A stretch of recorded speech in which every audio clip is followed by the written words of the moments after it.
Hello friends, स्वागत आप सभी का बीएल एजुकेशन चैनल में।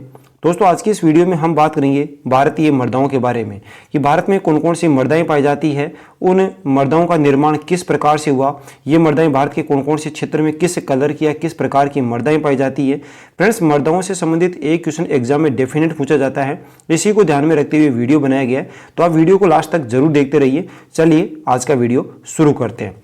तो देखिए फ्रेंड्स, सबसे पहले हम बात करेंगे मृदा के बारे में, यानी कि मृदा की परिभाषा, यानी मृदा कहते किसे हैं। तो देखिए फ्रेंड्स, जमीन पर दानेदार कणों वाली पतली परत मृदा कहलाती है। तो जमीन पर दानेदार कणों वाली जो पतली परत है उसे क्या बोलते हैं फ्रेंड्स? मृदा के नाम से जाना जाता है। अब देखिए फ्रेंड्स, मृदा का निर्माण किस प्रकार से हुआ। मृदा का निर्माण अनेक प्रकार के खनिजों, पौधों, गैसों, इसके साथ ही पानी और जीव जंतुओं के अवशेषों से हुआ है। किसका निर्माण? मृदा का। अब देखिए फ्रेंड्स, मृदा जो है उस मृदा में अलग अलग प्रकार के कण पाए जाते हैं। आपने देखा होगा कि जो मृदा है उस मृदा में अलग अलग प्रकार के क्या पाए जाते हैं? कण पाए जाते हैं। फ्रेंड्स याद रखिएगा, जो कण पाए जाते हैं उन कणों में पाया जाता है क्ले यानी कि मृत्तिका, इसके साथ ही सिल्ट यानी गाद, इसके साथ ही सैंड यानी कि बालू और बजरी। ये मृदा के अलग अलग क्या होते हैं? कण होते हैं। अब देखिए फ्रेंड्स, एग्जाम में क्वेश्चन पूछ लिया जाता है कि कणों के आकार के आधार पर इनका क्रम पूछा जाता है। तो देखिए फ्रेंड्स, सबसे बारीक जो कण होता है वो बारीक कण होता है मृत्तिका का, यानी कि क्ले का। उसके बाद में जो होता है वो होता है सिल्ट का यानी गाद का। उसके बाद में होता है सैंड यानी कि बालू का, और उसके बाद में आता है किसका? बजरी का। इस तरह से फ्रेंड्स, मृत्तिका के बाद में मोटा कण होता है गाद का, गाद से मोटा कण होता है बालू का, और बालू से बड़ा जो कण होता है वो किसका होता है? बजरी का। फ्रेंड्स याद रखिएगा, जिस कण का आकार जितना छोटा है उतना ही पानी सोखने की क्षमता उसमें अधिक होती है। तो सबसे अधिक जल सोखने की जो क्षमता होगी वो किसकी होगी? क्ले में होगी, यानी कि मृत्तिका में होगी। क्योंकि मृत्तिका जो होती है उसमें कण का जो आकार हुआ है वो सबसे कैसा होता है? छोटा होता है। जैसा कि हमने कणों के आधार पर इसका क्रम देखा था कि सबसे छोटा कण जो था वो किसका था? मृत्तिका का, फिर गाद का, उसके बाद में बालू का, और उसके बाद में किसका था? बजरी का। तो सबसे छोटा जो कण होता है वो किसका होता है फ्रेंड्स? मृत्तिका का होता है। इसलिए फ्रेंड्स याद रखिएगा, जिस कण का आकार जितना छोटा होगा उतना ही पानी सोखने की क्षमता उसमें सबसे ज्यादा होती है। तो इस तरह से पानी सोखने की सबसे ज्यादा अगर क्षमता पूछे तो किसमें होगा? क्ले में होगा, यानी कि मृत्तिका में होगा। इस तरह अब बात करते हैं फ्रेंड्स कि जो हुमस होता है वो हुमस कहते किसे हैं, जो मिट्टी में पाया जाता है। तो देखिए फ्रेंड्स, हुमस जो होता है वो गाढ़े भूरे या काले रंग का कार्बनिक पदार्थ होता है, यानी कि ऑर्गेनिक मटेरियल होता है, जिसे हम क्या बोलते हैं? हुमस। फ्रेंड्स याद रखिए, पेड़ पौधों, इसके साथ ही पत्तों, इसके साथ ही सूक्ष्म जीवों के डिकम्पोजिशन यानी कि अपघटन से जो कार्बनिक पदार्थ यानी कि ऑर्गेनिक मटेरियल निर्मित होता है उसे ही क्या बोला जाता है? हुमस के नाम से जाना जाता है। इस तरह से फ्रेंड्स, हुमस जो होता है वो गाढ़े भूरे या काले रंग का कार्बनिक पदार्थ होता है। पेड़ पौधों, पत्तों और सूक्ष्म जीवों के अपघटन से जो कार्बनिक पदार्थ निर्मित होता है उसे ही क्या बोलते हैं? हुमस के नाम से जाना जाता है। फ्रेंड्स याद रखिएगा, हुमस जो होता है वो भारतीय मृदा में कम मात्रा में पाया जाता है। क्या? हुमस। फ्रेंड्स याद रखिएगा, अलग अलग मृदाओं में हुमस की मात्रा जो होती है वो अलग अलग होती है, और हुमस जो होता है वो मिट्टी में नमी यानी कि मॉइस्चर को बनाए रखने का काम करता है। कौन? हुमस। अब फ्रेंड्स बात करते हैं कि भारतीय कृषि अनुसंधान परिषद यानी कि ICAR। तो सबसे पहले तो आप यही याद रखोगे ICAR का पूरा नाम क्या है। तो ICAR का पूरा नाम है भारतीय कृषि अनुसंधान परिषद। भारतीय कृषि अनुसंधान परिषद यानी ICAR ने मिट्टी को रंग, संरचना और इनके आधार पर जो बांटा गया है वो कितने भागों में बांटा गया है फ्रेंड्स? 8 भागों में। तो इस तरह से ICAR ने भारतीय मृदाओं का जो वर्गीकरण किया वो वर्गीकरण कितने भागों में किया गया? 8 भागों में इसका वर्गीकरण किया गया है। कि भारत में पाई जाने वाली जो मिट्टियां हैं वो मिट्टियां कौन कौन से प्रकार की होती हैं। अभी हमने देखा कि ICAR के द्वारा मिट्टियों को जो बांटा गया है वो कितने भागों में बांटा गया है? टोटल 8 भागों में बांटा गया है, जिनमें से सबसे पहली जो मिट्टी आती है उस मिट्टी का नाम है जलोढ़ मिट्टी।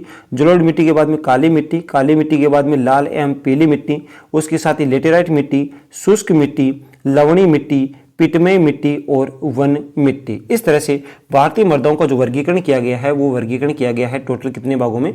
8 भागों में इसका वर्गीकरण किया गया है।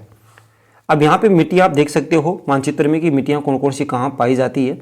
चलिए इस तरह बात करते हैं हम जलोढ़ मिट्टी की।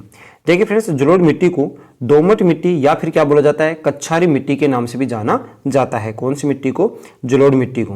फ्रेंड्स याद रखिएगा, जलोढ़ मिट्टी के निर्माण में बालू यानी सैंड जो होती है वो 40% होती है, मृत्तिका यानी कले जो होती है वो कितनी परसेंट होती है? 40% होती है, और गाद यानी सिल्ट की जो मात्रा होती है वो कितनी परसेंट होती है? 20% होती है। इनसे मिलकर के जो मिट्टी का निर्माण होता है वो कौन सी मिट्टी का निर्माण होता है? जलोढ़ मृदा का। फ्रेंड्स याद रखिएगा, ये भारत में सबसे अधिक उपजाऊ मिट्टी है, इसलिए जलोढ़ मिट्टी को अन्य मिट्टी की तुलना में कम उर्वरकों यानी कि फर्टिलाइजर की आवश्यकता पड़ती है। कौन सी मिट्टी को? जलोढ़ मिट्टी को। तो जलोढ़ मिट्टी भारत की सबसे उपजाऊ मिट्टी है, इसलिए जलोढ़ मिट्टी को अन्य मिट्टी की तुलना में कम उर्वरकों यानी कि फर्टिलाइजर की आवश्यकता पड़ती है। फ्रेंड्स याद रखिएगा, दोमट मिट्टी जो है देश के कुल क्षेत्रफल के लगभग 40% भाग को ढके हुई है। यानी टोटल अगर भारत के एरिया में अगर देखा जाए तो टोटल भारत में 40% भाग पर जो मिट्टी पाई जाती है वो कौन सी पाई जाती है? जलोढ़ मिट्टी पाई जाती है। भारत के सर्वाधिक क्षेत्र में इस प्रकार की जो मिट्टी है वो पाई जाती है। किस प्रकार की? जलोढ़ मिट्टी। अब बात करते हैं जलोढ़ मिट्टी भारत में कहाँ कहाँ पाई जाती है। तो देखिए फ्रेंड्स, ये मिट्टी जो है वो भारत के पंजाब के असम से लेकर विशाल मैदानी भाग के साथ साथ नर्मदा, इसके साथ ही महानदी, गोदावरी और कृष्णा नदी घाटियों में फैली हुई है। मतलब हम कह सकते हैं कि यह तटीय मैदानों और उत्तर भारत के विशाल मैदानों में इस प्रकार की मिट्टी का सर्वाधिक मात्रा में विस्तार पाया जाता है। किस प्रकार की? जलोढ़ मिट्टी का, जैसा कि आप मानचित्र में यहाँ पे देख सकते हो। चलिए बात करते हैं फ्रेंड्स, किस मिट्टी में पोटास, चूना, इसके साथ ही फास्फोरिक एसिड की प्रचुर मात्रा होती है, बट इसमें नाइट्रोजन और हुमस की क्या पाई जाती है? कमी पाई जाती है। कौन सी मिट्टी में? जलोढ़ मिट्टी में। तो जलोढ़ मिट्टी में पोटास, इसके साथ ही चूना और फास्फोरिक एसिड की प्रचुरता पाई जाती है, जबकि नाइट्रोजन और हुमस की क्या पाई जाती है? कमी पाई जाती है। ये फ्रेंड्स मिट्टी जो है वो धान यानी कि चावल की खेती के लिए सबसे अच्छी मानी जाती है। इसके साथ गेहूं, गन्ना, कपास, फल और सब्जियों की भी इसमें खेती की जाती है। कौन सी में? जलोढ़ मिट्टी में। अब देखिए फ्रेंड्स, जलोढ़ मिट्टी जो होती है वो कितने प्रकार की होती है? 2 प्रकार की। एक तो होती है नई जलोढ़ जिसे बोला जाता है खादर, और एक होता है पुराना जलोढ़ जिसे बोला जाता है बांगर। अब खादर क्या है, बांगर क्या है, इसके बारे में हम आगे देखते हैं। अब देखिए फ्रेंड्स, सबसे पहले हम बात करेंगे खादर के बारे में, यानी खादर जो है वो खादर का मतलब क्या होता है। तो देखिए फ्रेंड्स, इस प्रकार की मिट्टी नदी के निकट पाई जाती है। हर साल बाढ़ के कारण मिट्टी की नई परत का जमाव होता है। बारीक गाद की अधिकता के कारण खादर की जल ग्रहण करने की जो क्षमता होती है वो अधिक होती है, और इस प्रकार की जो मिट्टी होती है वो प्राय कैसी होती है? उपजाऊ होती है। जबकि अगर बांगर की बात करें तो इस प्रकार की जो मिट्टी होती है वो नदी के बाढ़ प्रभावित क्षेत्रों से दूर होती है, तथा इस मिट्टी की जो उर्वरकता होती है वो उर्वरकता कैसी होती है? कम होती है। तो आप यहाँ पे देख सकते हो ये खादर है और ये क्या है? बांगर है। चलिए अब बात करते हैं फ्रेंड्स किसके बारे में? काली मिट्टी के बारे में। देखिए फ्रेंड्स, काली मिट्टी को उपनाम की अगर बात करें तो इसे रेगर मिट्टी, इसके साथ ही कपास की मिट्टी, इसके साथ ही ट्रॉपिकल ब्लैक अर्थ के नाम से और इसके साथ ही लावा मिट्टी के नाम से जाना जाता है। फ्रेंड्स, इसके जो उपनाम है, उपनाम याद रखिएगा, काफ़ी बार एग्जाम में पूछ लिया जाता है। तो इसके उपनाम है रेगुर मिट्टी, कपास की मिट्टी, इसके साथ ही ट्रॉपिकल ब्लैक अर्थ और इसके साथ ही लावा मिट्टी के नाम से इसे जाना जाता है। निर्माण कैसे हुआ? तो देखिए फ्रेंड्स, इसका निर्माण ज्वालामुखी विस्फोट से निकला लावा जब जम जाता है, मतलब चट्टानों में बदल जाता है, तब बेसाल्ट लावे के चट्टानों में अपक्षय होता है, मतलब टूट फूट होता है, इसीलिए इसे लावा मिट्टी के नाम से भी जाना जाता है। तो आप यहाँ पे देख सकते हो ज्वालामुखी विस्फोट हुआ, ज्वालामुखी विस्फोट से जो लावा निकला, लावा जब ठंडा हुआ, जम गया और इसके साथ ही किस में बदल गया? चट्टानों में बदल गया। और इन चट्टानों में जब टूट फूट हुई तो कौन सी मिट्टी का निर्माण हुआ? काली मृदा का क्या हुआ है? निर्माण हुआ है। अब बात करते हैं फ्रेंड्स कि जो मिट्टी है वो मिट्टी भारत में कहाँ कहाँ पाई जाती है। कौन सी मिट्टी? Black soil. तो देखिए फ्रेंड्स, काली मिट्टी जो पाई जाती है ये मिट्टी दक्कन ट्रेप के उत्तरी भाग में, विशेष रूप से अगर देखा जाए तो गुजरात और इसके साथ ही कहाँ पे पाई जाती है? महाराष्ट्र में पाई जाती है। इसके साथ ही मध्य प्रदेश, छत्तीसगढ़ व इसके अलावा मालवा के पठार में भी पाई जाती है। कौन सी मिट्टी? ब्लैक मिट्टी। बट याद रखिएगा फ्रेंड्स, सबसे ज़्यादा जो काली मिट्टी पाई जाती है वो सबसे ज़्यादा काली मिट्टी जो पाई जाती है वो पाई जाती है कहाँ पे? महाराष्ट्र में। तो महाराष्ट्र हो गया, गुजरात हो गया, मध्य प्रदेश, छत्तीसगढ़, मालवा का पठार, इन सभी क्षेत्रों में जो मिट्टी पाई जाती है वो काली मिट्टी पाई जाती है। फ्रेंड्स याद रखिएगा, काली मिट्टी का जो काला रंग होता है वो किसकी उपस्थिति के कारण से होता है? तो वो होता है टिटेफेरिनम मैग्नेटाइट की वजह से। तो काली मिट्टी का काला रंग टिटेनिफेरम मैग्नेटाइट की उपस्थिति के कारण होता है। काली मिट्टी कपास की खेती के लिए बहुत ही अच्छी उपयुक्त होती है और इसीलिए इसे कपास की मिट्टी के नाम से भी जाना जाता है। तो कपास की खेती के लिए सबसे बेस्ट जो मिट्टी मानी जाती है वो मिट्टी मानी जाती है कौन सी? काली मिट्टी। अब देखिए फ्रेंड्स, ये मिट्टी बहुत ही महीन कणों से, मतलब महीन कण को क्या बोला गया था, हमने मृत्तिका बोला था। तो ये मिट्टी बहुत ही महीन कणों से मतलब मृत्तिका से बनी है, जिसके कारण इसमें पानी की सोखने की जो क्षमता होती है अधिक होती है और लंबे समय तक इसमें क्या बनी रहती है, नमी बनी रहती है।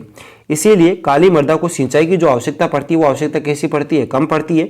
इसी कारण काली मृदा को स्वतः जुताई वाली मिट्टी के नाम से भी जाना जाता है। कौन सी मिट्टी को, काली मिट्टी को। फ्रेंड्स कि जो ये मिट्टी है, इस मिट्टी में नाइट्रोजन, हुमस यानी कि जैविक पदार्थ की कमी पाई जाती है। ठीक है, प्रायद्वीपीय भारत में काली मिट्टी सबसे ज्यादा पाई जाती है, जैसा कि आप मानचित्र में देख सकते हो। तो ये जो प्रायद्वीपीय पठार है या प्रायद्वीपीय जो भाग है, इसमें सबसे ज्यादा जो काली मिट्टी है वो पाई जाती है। चलिए, तो फ्रेंड्स आज के लिए बस इतना ही। आशा करता हूं कि मेरे द्वारा दी गई जानकारी आप समझ पाए होंगे। अगर वीडियो पसंद आए तो लाइक कीजिए, चैनल पर पहली बार विजिट कर रहे हो तो चैनल को जरूर सब्सक्राइब करें। मिलते हैं किसी ऐसे ही और वीडियो के साथ, तब तक के लिए जय हिंद, जय भारत।